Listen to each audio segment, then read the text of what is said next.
This is one of my favorite hotels in Shirahama, Japan, mostly because I really enjoy eating the breads and the pastries that they serve in the bakery across the other side of the lobby.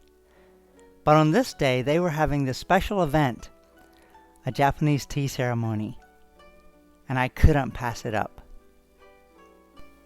The tea ceremony is a traditional ritual that's well known as a part of Japanese culture, but there is a history behind it.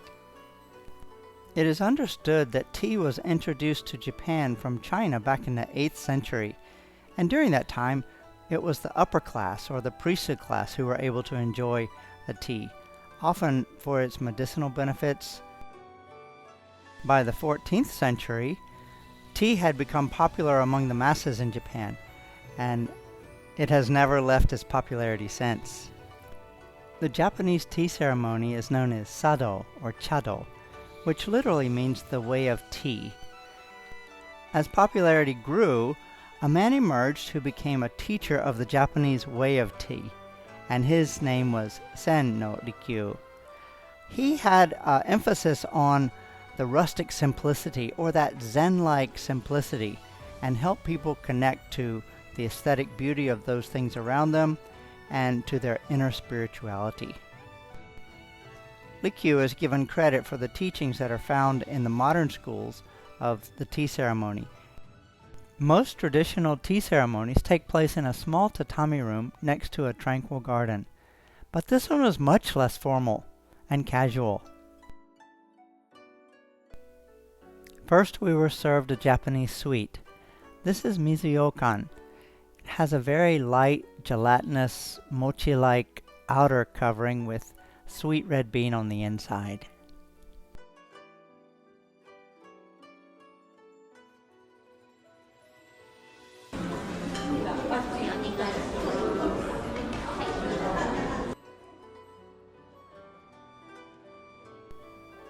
After we were served the Japanese sweet, they started serving the Japanese green tea.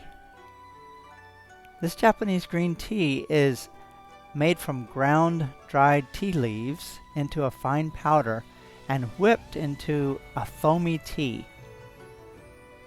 Even the way you drink it requires certain procedures for how you drink.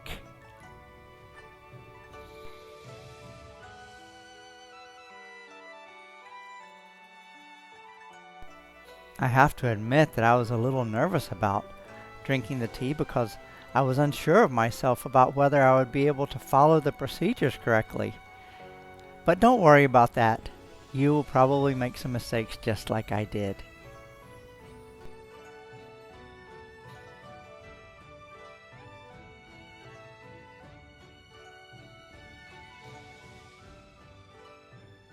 Japanese culture values beauty and aesthetic quality, and the tea ceremony is no exception.